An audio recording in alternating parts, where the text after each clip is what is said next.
नमस्कार दोस्तों, stationery solution channel के इस नए वीडियो में स्वागत है। आज वीडियो में डिस्कस करने वाले हैं जो अभी लेटेस्ट प्रेस कॉन्फ्रेंस में हुई थी लेबर कोड में जो रिलीफ मिली थी, उसमें डिस्कस करने वाले हैं क्या नया चेंज आने वाला है, क्या उसमें हम डिस्कस करने वाले हैं। दोस्तों, हमारे चैनल को अभी तक आपने सब्सक्राइब नहीं किया, सब्सक्राइब जरूर कीजिए। हम आपको हमारे चैनल पे PF SI फैक्ट्री जो भी एक्सेल की जितने भी फॉर्मेट टिप होती हैं मैं आपको सोल्व करके क्वारियाँ दूंगा, आपको अपडेट करूँगा इस चैनल के माध्यम से।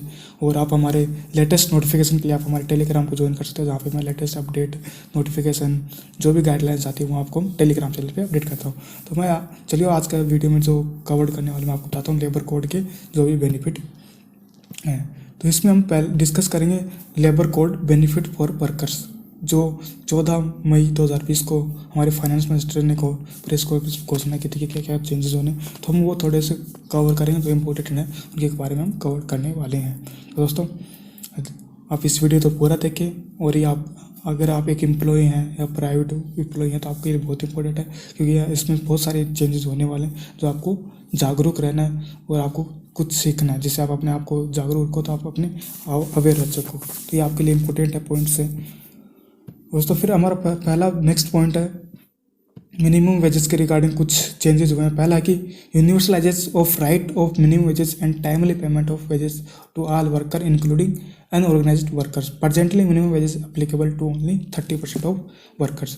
कि अभी सिर्फ प्रेजेंट में 30% वर्कर्स को ही मिनिमम वेजेस मिल पाता है, क्योंकि अभी अनऑर्गेनाइज्ड का कोई नहीं था। अब सबको टाइमली पेमेंट होगी, जो भी वर्कर्स हैं और उनके साथ में अनऑर्गेनाइज्ड के वर्कर भी जो दिहाड़ी वाले मजदूर रहते हैं, अब उनको सभी को सबको टाइम पे पेमेंट करेंगे फ्यूचर में। तो ये उन्होंने घोषणा की थी कि अब सबको टाइमली पेमेंट होगी और जो अनऑर्गेनाइज्ड हैं उनको भी अब टाइम पे पेमेंट होगी। सेकेंड है कि specific concept of nation floor wages introduce will reduce regional disparity in minimum wages. तो जो भी अब मिनिमम वेजेस है वो बहुत सारा डिफिकल्ट टाइप का है, कोई केसेस में कोई के हिसाब से बहुत डिफिकल्ट टाइप में आ रखा है। तो इसको सरल कॉन्सेप्ट में करेंगे जिससे कंप्लायंस ईजी हो और मिनिमम वेजेस एक सेंट्रल लेवल पे होगा, जिससे पे इसका भी बेनिफिट मिलेगा। अब flexible of minimum wages simplified leading the to less number of rates of minimum wages and better compliance. कि मिनिमम वेजेस को अब सिंप्लीफाइड करेंगे, शॉर्ट एंड स्वीट करेंगे, जिससे leading to less number of rates of minimum wages. क्योंकि number बहुत ज़्यादा बढ़ रखे हैं, स्केल 1 स्केल 2, तो इसमें बहुत सारे कुछ कन्फ्यूजिंग हो रखे हैं, बहुत सारे अलग स्टेट के अलग होते हैं तो बहुत कन्फ्यूजिंग होते हैं। तो उनको अब धीरे धीरे उनको सिंप्लीफाइड करेंगे जिससे आपको बेटर कंप्लायंस हो, उस कंप्लायंस में आसानी हो, तो आपका मिनिमम वेजेस भी आपका अच्छा रहे। तो ये मिनिमम वेजेस के पॉइंट है, जिसमें अब वर्कर जो एम्प्लॉय वर्कर हैं और अनऑर्गेनाइज्ड वर्कर हैं तो उनको भी अब टाइमली पेमेंट होगी और उनको भी मिनिमम वेजेस के अकॉर्डिंग मिलेगा। और अभी सिर्फ प्रेजेंट में से 30% वर्कर को ही बेनिफिट मिलता है। तो ये मिनिमम वेजेस के लिए अकॉर्डिंग 3 पॉइंट थे, उन्होंने वो भी बताया था कि ये होंगे। तो अच्छा है कि हमारे फ्यूचर में ये सब हो जाए तो वर्क एम्प्लॉय के लिए बहुत अच्छा रहेगा। तो हमारा नेक्स्ट पॉइंट है appointment letter for all worker. कुछ जो छोटे मोटे वर्कर हैं, जो हेल्पर हैं बेचारे, उनको तो ये नहीं बताते कि अपॉइंटमेंट लेटर क्या होता है। उनको टाइम पे बताते हैं कि आ जाना या आपको इतने पैसे मंथली मिलेंगे। The finance minister Nirmala Sitharaman has proposed the compulsory issuance of appointment letter to every employee including those in the unorganised sector. जो भी एम्प्लॉय हैं, ऑर्गेनाइज हो या अनऑर्गेनाइज सेक्टर हो, सभी को अपॉइंटमेंट लेटर देना इंपॉर्टेंट है। तो दोस्तों, सभी को ध्यान रखना, अगर आप कहीं भी ज्वाइन हो तो आप अपना अपॉइंटमेंट लेटर जरूर लें। अपॉइंटमेंट लेटर लेने का है कि an appointment letter would provide a sort of documentary evidence and would help them claim their rights and benefit due to employees. कि अपॉइंटमेंट लेटर से आपके एक प्रूफ रहता है कि मैं इस कंपनी में काम करता हूँ, और जो भी अपने बेनिफिट का है उस क्लेम लेने में आपको फ़ायदा मिलता है अगर आपके पास अपॉइंटमेंट लेटर रहेगा। An employer would be required to maintain details such as a salary, worker hours ETC। तो आप जो अपॉइंटमेंट लेटर अब मिलेगा उसमें आपका क्लियर लिखा होगा आपको इतने घंटे काम करना है, इतनी आपकी सैलरी रहेगी, आपको इतनी इन हैंड मिलेगी और आपको कितने दिन वर्क करना है, कब आपकी छुट्टी होगी। तो इसमें कब सब कुछ अपॉइंटमेंट में क्लियर लिखा होगा, आपका कब इंक्रीमेंट होगा, आपके इस अपॉइंटमेंट में सब कुछ लिखा होगा। तो दोस्तों, जिसको अभी अपॉइंटमेंट लेटर नहीं पता, क्योंकि बेचारे जो मजदूर है, दिहाड़ी मजदूर है, अनऑर्गेनाइज्ड मजदूर है, उनको नहीं पता अपॉइंटमेंट लेटर क्या होता है। तो ये एक अच्छी चीज़ आने वाली है कि सभी को अपॉइंटमेंट लेटर मिलेगा और उन्हें पता चलेगा कि हमें कितने घंटे काम करना है, कितनी सैलरी मिलेगी। तो ये एक अच्छा पॉइंट है, कितना और टाइम मिलेगा, तो सब कुछ उस अपॉइंटमेंट लेटर में होगा। तो ये एक अच्छा है जो अभी जल्दी हो जाएगा। इसके लिए पहले भी mandatory issuance of appointment letter is a requirement under the Occupational Safety, Health and Working Condition Code 2019. This code was introduced in the Lok Sabha on 23 July 2019. It was referred to the Standing Committee on Labour on 7 October 2019. The committee has submitted a report on the said code on 11 February 2020. The code is pending to pass by Lok Sabha and is not a force it. ये जो health and condition code ये already Lok Sabha में आया था, तो इसको refer कर दिया गया था स्टैंडिंग कमेटी को 7 अक्टूबर 2019 को। तो ये वैसे इसका स्टैंडिंग कमेटी रिपोर्ट 11 फरवरी 2020 को आ गई थी तक, और अब लोकसभा में पास होने के लिए पेंडिंग पड़ा है। तो इसलिए अभी तक ये फोर्स नहीं किया गया था, लेकिन अभी आगे से जल्दी जल्दी ये प्रोसेस हो जाएगा, जिससे इसमें एम्प्लॉय को बहुत बेनिफिट मिलने वाला है। तो दोस्तों, जिनको भी नहीं पता अपॉइंटमेंट लेटर का, वो अपॉइंटमेंट लेटर जो अभी नहीं पता तो अपॉइंटमेंट लेटर ले, चाहे वो कोई भी वर्कर पे गया, क्योंकि अभी जो हाई सैलरी वाले थे, जो पढ़े लिखे थे, वही नहीं को पता था कि अपॉइंटमेंट लेटर क्या, लेकिन अभी सभी को अपॉइंटमेंट लेटर मैंडेटरी हो जाएगा। तो ये भी एक अच्छा, उसमें आपको फिक्स रहेगा कितने दिन काम करना, कब इंक्रीमेंट होगा। तो ये आपके लिए एक अच्छी खबर है। नेक्स्ट हमारा पॉइंट है वेलफेयर बेनिफिट। वेलफेयर बेनिफिट में definition of inter state migrant worker modify to include migrant worker employed direct by the employer, worker directly coming to destination state their own beside the migrant worker employed through a contractor। कि अब पहले क्या होता था कि अब contractor के through हम कंपनी में काम कर पाते, लेकिन अभी अंतर्राज्यीय कर्मचारी की परिभाषा में बदलाव किया जाएगा, जिससे नियोक्ता द्वारा सीधे तौर पर नियोक्ता किए गए प्रवासी मजदूरों को शामिल किया जाएगा।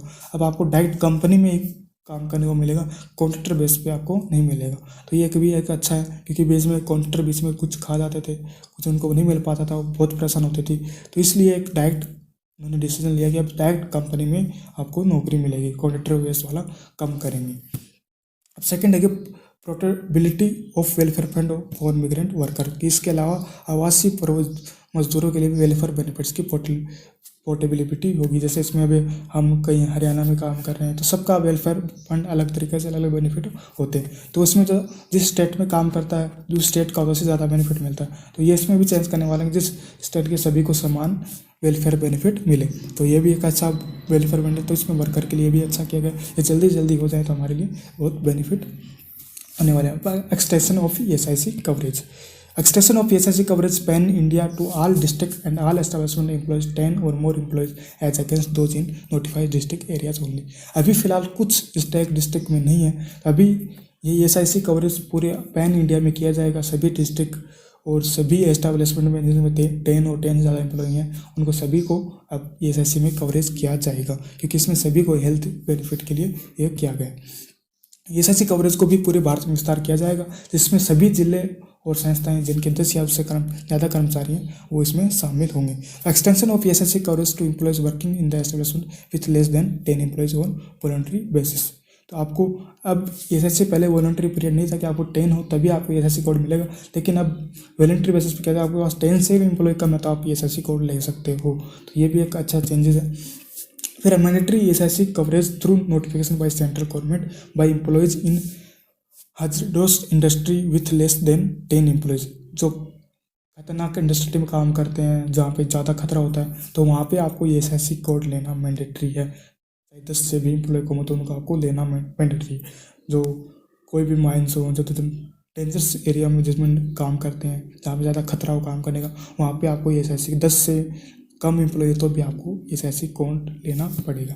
फिर एक अलग से है कि annual health checkup for all employees. अभी सभी कंपनियों को साल में एक बार हेल्थ चेकअप सभी एम्प्लॉय का करवाना पड़ेगा, जिससे उनकी हेल्थ का पता चल जाए कि क्या कंडीशन है। तो ये भी एक अच्छा डिसीजन है, तो ये अच्छा है। और नेक्स्ट है कि all occupation should be open for women. All occupation open for women and permitted to work at night with safeguards. पहले था कि आप सिर्फ 8 घंटे काम करते, इससे ज़्यादा काम नहीं करवा सकते, उसके लिए अलग से परमिशन लेने, लेकिन आप अब सभी डिपार्टमेंट में सभी में आपको परमिट नाइट शिफ्ट की सेफगार्ड के साथ काम कर सकते हैं। ये सभी व्यवसायों को महिलाओं के लिए खोला जाएगा और उन्हें सुरक्षा उपायों के साथ रात में करने की भी इजाज़त महिलाओं को दी जाएगी। फिर gratuity for fixed time employment. Provision of gratuity on completion of 1 year services as against 5 year. कि अब पहले अब रूल है कि 5 साल में आपको ग्रेजुएटी मिले, आपको 5 साल रेगुलर काम करना पड़ता है तब आपको ग्रेजुएटी, लेकिन अब इसमें चेंज होने वाला है, अब आपको 1 साल के अंदर मिलेगा। ग्रेजुएटी के लिए 5 साल शर्त जल्द खत्म हो सकती है क्योंकि अभी घोषणा की है, पता नहीं कितना टाइम लगेगा। इसके अलावा फिक्स टर्म का काम करने वाली ग्रेजुएटी मिलेगी। इससे जुड़े लेबर रिफॉर्म को जल्दी मंजूरी मिल सकती है। ग्रेजुएटी नियमों में नरमी देते हुए अब 5 साल काम करने की शर्त हटाई जाएगी और अब ग्रेजुएटी किसी कंपनी में 5 साल काम करना जरूरी नहीं होगा। 1 साल तक काम करने पर भी ग्रेजुएटी मिलेगी। ग्रेजुएटी के लिए सीमा समय की शर्त हट सकती है। अब जितने दिन काम करने पर ग्रेजुएटी मिलेगी। फिक्स टर्म वालों को भी ग्रेजुएटी का फायदा मिलेगा। हालांकि सोशल सिक्योरिटी कोड में समय सीमा का जिक्र नहीं है। संसद की स्थायी समिति इस महीने अपनी रिपोर्ट सौंप सकती है। लेबर कोड पर सरकार लेगी, संसद को मंजूरी लेगी। 1 साल की सीमा तय करने से करोड़ों कर्मचारियों को राहत मिलेगी। तो ये हमारे लिए एम्प्लॉय को बहुत होना पड़ता था, तो ये एक अच्छा कदम है। अगर ये हो जाए तो बहुत सारे एम्प्लॉय, करोड़ों कर्मचारियों को इसमें राहत मिलेगी। क्योंकि इसमें ये क्या, पहले system what is the current system, मतलब अभी हमारा करंट ग्रेजुएटी सिस्टम क्या है कि सर्विस में 5 साल पूरे होने पर कर्मचारी को ग्रेजुएटी का हकदार बना है। आपको 5 साल अगर किसी एक रेगुलर कंपनी में काम करोगे तभी आप ग्रेजुएटी मिलेगी। 5 साल से पहले नौकरी छोड़ने पर उसे राशि नहीं मिलती। ग्रेजुएटी से जुड़ा एक महत्वपूर्ण नियम ये भी कि यदि आप 5 वर्षीय सेवा से पहले ही कर्मचारी की मृत्यु हो जाती है, कंपनी परिवार को ग्रेजुएटी रकम देनी नहीं होती है। इसी तरह यदि कर्मचारी नौकरी के दौरान दिव्यांग हो जाता है तो कंपनी उसको ग्रेजुएटी देना होता है। तो ये कुछ ग्रेजुएटी के थे, लेकिन अभी इसमें ग्रेजुएटी में बहुत अच्छा चेंजेस आने वाला है। ये 5 साल अब एक कंपनी में काम करते हैं तब आपको मिला था, अब आपको 1 साल के अंदर ही आपको पूरा ग्रेजुएटी का अमाउंट ईयरली आपको मिलेगा। जैसे आप बहुत बेनिफिट मिला क्योंकि आपको 2 साल काम किया तो आप 2-3 साल कहीं काम किया तो आप 5 साल तो काम किया, लेकिन आपको ग्रेजुएटी नहीं मिली क्योंकि आपको रेगुलर 5 साल। तो ये बहुत अच्छे चीज़ें आए, जितना अच्छा आएगा उतने एम्प्लॉय को बेनिफिट मिलेगा। नेक्स्ट ये है कि अब जितने जितने चेंज हैं जल्दी जल्दी हो, अप्लीकेबल हो, जिससे एम्प्लॉय को बेनिफिट मिले। और दोस्तों ये वीडियो कैसा लगा जरूर बताइए। ऐसे लेटेस्ट अपडेट के लिए हमारे चैनल के साथ जुड़े रहे और सब्सक्राइब जरूर कीजिए, बेल आइकन जरूर दबा दीजिए जिससे हमारे लेटेस्ट नोटिफिकेशन आपको मिलते रहें और आप ऐसे ही जागरूक रहते रहे, जिससे आपके मैं लेटेस्ट जो भी PFSI जितने भी आपको प्रोवाइड करता रहूँ। दोस्तों आज के वीडियो में इतना ही, और कमेंट करके ज़रूर बताइए कि वीडियो कैसा लगा। लाइक कीजिए, ज़्यादा से ज़्यादा शेयर कीजिए जिससे ज़्यादा से ज़्यादा लोग जागरूक हो सकें। और थैंक्स फॉर वॉचिंग।